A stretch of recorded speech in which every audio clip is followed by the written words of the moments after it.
बहनों और भाइयों नमस्ते। दोस्तों आज बहुत दिनों के बाद हमारे आदरणीय बड़े भाई किशोर नारायण दास वनवारी, उनके पास मैं कुछ जानकारी लेने आया हूँ। दोस्तों मैंने बार-बार कहा है कि जो अति महत्वपूर्ण जानकारी रहती है और जो आपके काम की जानकारी है और जो पूरी जानकारी आपको चाहिए, विस्तारित आपको चाहिए, तो ऐसी सब चीज़ों की जानकारी हमारे किशोर भाई के पास रहती है। बहुत दिनों से 2 मुद्दे, 3 मुद्दे भटक रहे हैं इधर से उधर। लोगों को बातें समझ में नहीं आ रही है कि उनको करना क्या है।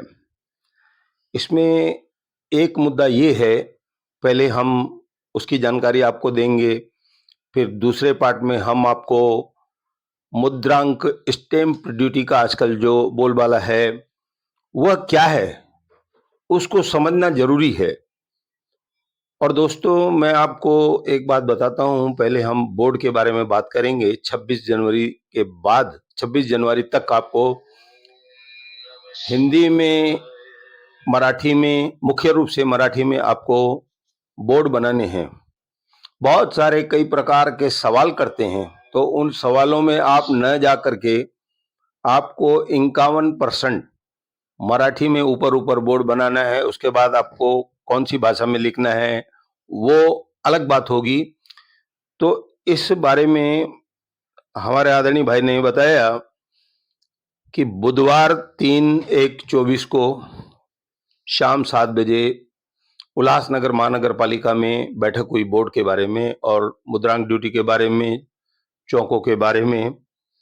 तो इस बैठक में वकील, पदाधिकारी, पूर्व नगर सेवक, ये सब मौजूद थे।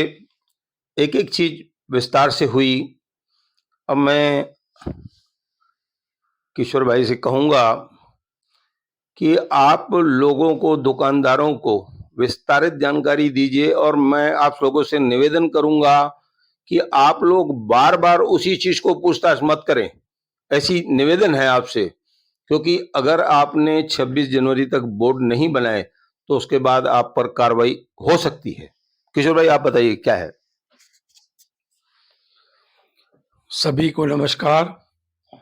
जैसे हमारे भाई मुरली खटवानी साहब ने बताया कि बुधवार के दिन महानगर पालिका में 2 विषय के ऊपर कमिश्नर साहब ने और एडिशनल कमिश्नर साहब ने मीटिंग बुलाई थी। 3 बजे थी कि जो ये स्टैम्प ड्यूटी का बचत होने वाला है, जो अभय योजना लगी है, जैसे कि 1980 से लेके 2000 सन तक, वो अभी ये महीने में 31 जनवरी तक है कि अगर आपका कच्चा लिखा पढ़ी है और उसके बाद आपको कुछ कागज हैं उसके, जैसे आपने बाय चेक ट्रांजैक्शन किया है या आपको हाउस टैक्स या उसके साथ में लाइट का बिल, कुछ भी उस प्रॉपर्टी का प्रूफ आपको उसके नाम से है, तो आपको वो स्टैम्प ड्यूटी के पैसे बचेंगे। उस कच्ची लिखापढ़ी को पक्की लिखापढ़ी करके देने का अभय योजना 31 जनवरी तक चालू है।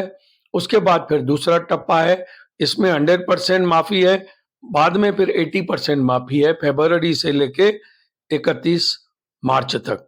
तो मेरी आप लोगों से रिक्वेस्ट है, जो फरवरी तक, जनवरी से चालू है 100% माफी, वो आप लोग कच्ची लिखा पढ़ी हो, तो उसके लिए हम लोगों ने परसों जो मीटिंग थी, वहां पर जो हमारे कमिश्नर साहब अजीत शेख साहब और जो हमारे ऑफिसर आए थे थाना से मुद्रा के विषय में, स्टैम्प ड्यूटी के, हम लोगों ने उनको, मैंने अवगत करवाया पर्सनल। फर्स्ट मैं आदमी था जो उठ के बोला कि मेहरबानी करके आपको थाना में विंडो नहीं, यहाँ पर खोलना चाहिए। तो उन्होंने एग्री किया कि कल से विंडो उल्लासनगर में खुल जाएगा, तो उसके बाद लोग यहाँ पर ही वो सहूलत ले सकेंगे। तो जिनकी भी नोटरी या एग्रीमेंट होली है, तो मैंने एक सवाल दूसरा भी किया, अगर मैंने बाय चेक जो ट्रांजेक्शन की है, वो तो मैंने अगर जगह ली है तो ना, अगर पार्टीशन डीड हुई है, मेरे माँ ने मेरे को लिख के दी, भाई ने भाई को लिख के दी, उसका तो चेक नहीं होगा, वो अर्जी भी स्वीकारी जाएगी। तो उन्होंने बोला बिल्कुल स्वीकारी जाएगी, आप उसका लाइट का बिल देंगे, हाउस टैक्स देंगे, प्रूफ देंगे, तो हम लोग आपको स्टैम्प ड्यूटी जो आज के डेट में लगने वाली है वो ना लेते हुए जिस वर्ष की लिखा पढ़ी आपने कच्ची की है उस टाइम पे जो भाव था स्टैम्प ड्यूटी का वो भाव के हिसाब से लेके 1980 से 2000 सन तक वो चालू है। बाद में फिर अगले महीने ये जैसे पूरा होगा तो फरवरी से मार्च तक फिर चालू होगा एक महीना कि जिन लोगों का 2000 सन से 2020 तक है 2020 के बाद स्टैम्प नहीं की जाएगी। 2020 के अंदर जिसकी भी है वो लिखा पढ़ी हम लोग कच्ची दिखाएंगे तो वो लोग पक्का रजिस्ट्री करके देंगे हमको, ठप्पे बप्पे लगा के जो चार्ज है वो भरनी पड़ेगी। और अगर आप चाहते हैं कि खुद अप्लाई करें तो करें, या तो फिर आप चाहें तो खुद बनवा के अप्लाई करें, नहीं तो फिर मिडिल मैन लोग 30,000 40,000 जो मांगते हैं तो वो आपको बचेगा। खुद आप फॉरवर्ड आके उल्लासनगर में जो वो विंडो खुलेगा जानकारी लेके आप अगर खुद लोग रजिस्टर कराते हैं तो जो पैसे ऊपर के हैं वो आपको बचेंगे। इसी विषय में जो हमारे ऑफिसर साहब आए थे उन्होंने बहुत अच्छा कहा कि भाई आप लोग खुद फॉरवर्ड आइए, खुद ही अप्लाई कीजिए टाइप करवा के स्टैम्प पेपर के ऊपर, और एक एफिडेविट भी देना पड़ेगा कि ये जो रजिस्ट्री है ये जीनियन है। अब बोर्ड के बारे में आप बताइए, अब कितना जरूरी है? जो 3 बजे ये मीटिंग थी ये 7 बजे तक चली, जो 4 बजे मीटिंग थी मराठी में बोर्ड की वो 7 बजे चालू हुई। तो उसमें हमारे जो पदाधिकारी हैं उसमें से 5 लोगों ने 20 दिन पहले से ही, आप लोगों ने देखा होगा कि हम लोगों ने व्हाट्सएप पे 20 दिन पहले ही 5 जनों के फोटो के साथ में विनंती की थी कि सुप्रीम कोर्ट का और महाराष्ट्र गवर्नमेंट का ये ऑर्डर आया है कि हर दुकानदार को पहला पहला बोर्ड मराठी में लिखना है 51%।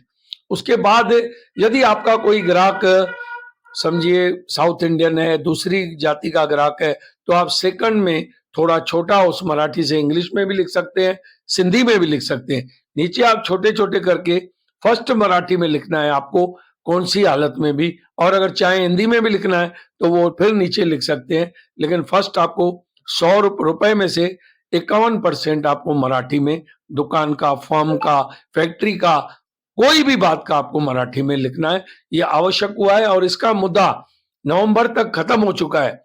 हम लोगों ने, जो हमारे भाई मनसे वाले मीटिंग में उपस्थित थे, जो हमारे पदाधिकारी सब लोग, तो वो लोगों से और कमिश्नर साहब से पहले भी हमारी मीटिंग हुई थी। हमने उनसे हाथ जोड़ के मांगा था कि 26 जनवरी तक आप हमको मुद्दा दीजिए, हम दुकानदारों को विनंती करेंगे और कोई भी प्रॉपर्टी हो, फर्म हो, उसको मराठी में वो लिखेंगे।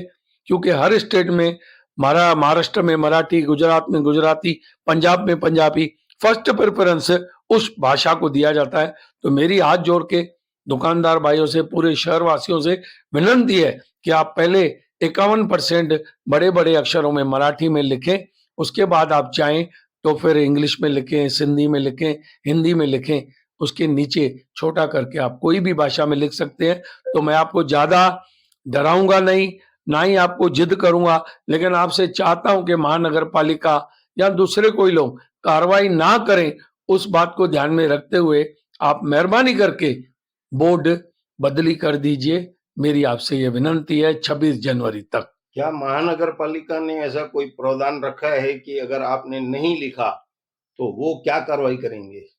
उन्होंने ऐसा बोला है कि हम लोगों ने उनको रिक्वेस्ट किया कि पहले आप अनाउंसमेंट कीजिए, उसके बाद फिर उन्होंने ये बोला है कि भाई महानगर पालिका की तरफ से उल्लासनगर में ट्रेड लेसन भी लाखों दुकान है, खाली 300 लोगों ने लिए हैं। तो आप अगर ट्रेड लेसन भी निकालेंगे तो आपको बोर्ड पे कंपलसरी मराठी लिखना जरूरी है। फिर वो लोग ट्रेड लेसन की जो चार्ज है वो पर दुकानदार 800 रुपया है। तो वो कह रहे थे कि हम लोग वो नोटिस निकालने वाले हैं कि मेहरबानी करके आप ट्रेड लेसन भी निकालिए। तो जो ट्रेड लेसन भी निकालेगा तो उसमें फर्स्ट मराठी लिखना कंपलसरी है। कार्रवाई क्या होगी अगर बोर्ड नहीं लगाया गया तो? देखिए, कार्रवाई तो अभी मैं ये ना कहूं कि कार्रवाई क्या होगी, क्योंकि मैं पूछ पंचायत शॉपकीपर एसोसिएशन का अध्यक्ष हूं और हमारे दादा सतराम दास जेसवानी जी भी वहां उपस्थित थे, चेयरमैन है, सुनील दुसेजा वाइस प्रेसिडेंट है, हम लोग 3 जने वहां पदाधिकारी उपस्थित थे। हम तो दुकानदारों के साथ में भी भाई के जैसा रिलेशन है, हम उनके साथ खड़े रहेंगे। लेकिन मैं चाहूंगा, जो मैं हाथ जोड़ के विनंती करता हूं, मेरी और दादा सतराम दास जी की और पदाधिकारियों की विनंती को मान देते हुए, हमारी इज्जत रखते हुए मराठी में लिखी।